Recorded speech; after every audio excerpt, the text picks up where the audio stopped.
អំឡុងពេលប្រឡងបាក់ឌុបមន្ទីរទេសចរខេត្តបាត់ដំបងអំពីវនីម្ចាស់អាជីវកម្មសេវាស្នាក់នៅនិងភោជនីយដ្ឋានអាហារដ្ឋាន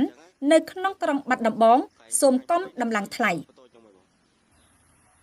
សល់ពេលវេលាតែប៉ុន្មានថ្ងៃទៀតប៉ុណ្ណោះដែលការប្រឡងបាក់ឌុបនឹងប្រព្រឹត្តទៅចាប់ពីថ្ងៃទី10ខែសីហាខាងមុខនេះមន្ត្រីនាំពាក្យនៃមន្ទីរទេសចរខេត្តបាត់ដំបងបានអំពាវនាវទៅដល់ម្ចាស់អាជីវកម្មសេវាស្នាក់នៅនិងបណ្ដាភោជនីយដ្ឋានអាហារដ្ឋាននៅក្នុងក្រុងបាត់ដំបងសូមមេត្តាយោគយល់និងអធិស្ឋានមេត្តាកុំដំឡើងថ្លៃនៅក្នុងអំឡុងពេលដែលការប្រព្រឹត្តទៅនៃការប្រឡងបាក់ឌុបនេះគឺជាការលើកឡើងរបស់លោកហមអរុនអនុប្រធានមន្ទីរទេសចរខេត្តបាត់ដំបងនិងជាអ្នកនាំពាក្យនៃមន្ទីរទេសចរខេត្តខណៈដែលលោកបានដឹកនាំក្រុមការងារចុះផ្សព្វផ្សាយនៅលិខិតអំពាវនាវរបស់ក្រសួងទេសចរចំពោះប្រតិបត្តិការទេសចរដើម្បីសម្រុះសម្រួលនិងជួយបង្កលក្ខណៈងាយស្រួលដល់អនុរិយនិងសិស្សានុសិស្សដែលមកស្នាក់នៅប្រឡងនៅក្នុងអំឡុងពេលនៃការប្រឡងសញ្ញាបត្រមធ្យមសិក្សាទុតិយភូមិឆ្នាំសិក្សា2026នេះជូនទៅដល់ម្ចាស់សេវាស្នាក់នៅនិងភោជនីយដ្ឋានអាហារដ្ឋាននៅក្នុងក្រុងបាត់ដំបងក្នុងនោះលោកក៏បានអំពាវនាវទៅដល់ប្រតិបត្តិការទេសចរដែលជាម្ចាស់ឬជាអ្នកគ្រប់គ្រងអាជីវកម្មសេវាកម្មស្នាក់នៅទេសចរសេវាកម្មម្ហូបអាហារនិងសេវាកម្មដឹកជញ្ជូនអ្នកដំណើរក៏សូមមានការយោគយល់បង្កលក្ខណៈងាយស្រួលនិងកុំដំឡើងថ្លៃសេវាកម្មរបស់ខ្លួនចំពោះអនុរិយនិងសិស្សានុសិស្សក្នុងអំឡុងពេលដំណើរការប្រឡងសញ្ញាបត្រមធ្យមសិក្សាទុតិយភូមិនាពេលខាងមុខនេះដោយការរំពឹងទុកលោកហមអរុនអ្នកនាំពាក្យនៃមន្ទីរទេសចរបានសង្ឃឹមនិងជឿជាក់យ៉ាងមុតមមថា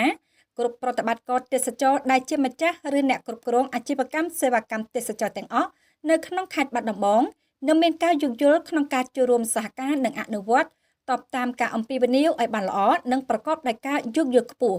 ព្រមជាមួយគ្នានោះលោកហមអរុនអនុប្រធានមន្ទីរនិងជាអ្នកនាំពាក្យនៃមន្ទីរទេសចរខេត្តបានជូនពរដល់បេក្ខជនប្រឡងបាក់ឌុបទាំងអស់សូមឲ្យទទួលបាននូវលទ្ធផលល្អនិងជោគជ័យគ្រប់គ្នានៅក្នុងការប្រឡងបាទដោយមានការចង្អុលបង្ហាញដ៏ខ្ពង់ខ្ពស់របស់អាយដាមហ៊ុនហាក់រដ្ឋមន្ត្រីក្រសួងទេសចរនិងការណែនាំដោយផ្ទាល់របស់អាយដាមសុកលូអភិបាលនៃគណៈបាលខេត្តបាត់ដំបងមន្ទីរទេសចរខេត្តបាត់ដំបងបានធ្វើការចុះផ្សព្វផ្សាយលិខិតអំពាវនាវបាទស្ដីពីការជូនដល់ប្រតិបត្តិការទេសចរស្ដីពីការសម្របសម្រួលនៅបង្កលក្ខណៈងាយស្រួលដល់អនុរិយនិងសិស្សនៅក្នុងអំឡុងនៃការប្រឡងសញ្ញាបត្រមធ្យមសិក្សាទុតិយភូមិឆ្នាំ2026បាទហើយក្នុងនោះផងដែរមន្ទីរទេសចរក៏សូមអំពាវនាវដល់លោកស្រីប្រតិបត្តិការទេសចរបាទសូមចូលរួមនៅក្នុងការរក្សាតម្លៃកុំឲ្យមានការឡើងថ្លៃហើយក៏ដូចជាការពិនិត្យលទ្ធភាពបើសិនជាអាចចុះតម្លៃបានសម្រាប់អនុរិយក៏ដូចជាសិស្សានុសិស្សដែលអញ្ជើញមកប្រឡងហើយនឹងអនុញ្ញាតសម្រាប់ការ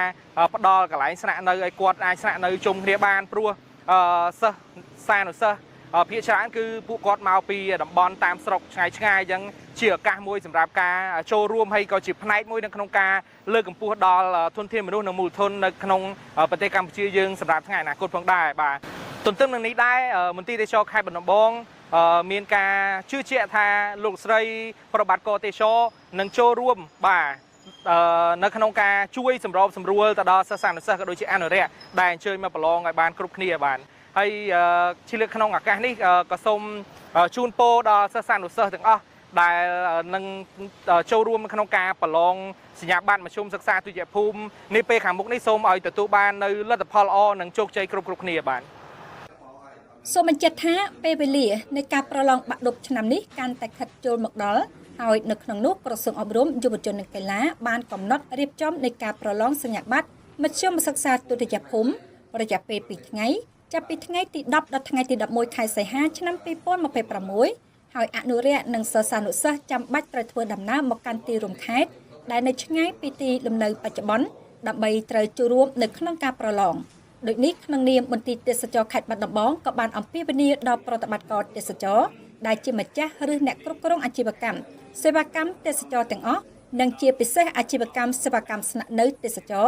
សេវាកម្មម្ហូបអាហារនិងសេវាកម្មដឹកជញ្ជូនអ្នកដំណើរសូមមេត្តាចូលរួមសហការជួយបង្កលក្ខណៈងាយស្រួលនិងកុំដំឡើងថ្លៃសេវាកម្មរបស់ខ្លួនចំពោះអនុរិយនិងសិស្សានុសិស្សនៅក្នុងអំឡុងពេលដំណើរការនៃការប្រឡងសញ្ញាបត្រមធ្យមសិក្សាទុតិយភូមិនាពេលខាងមុខនេះ។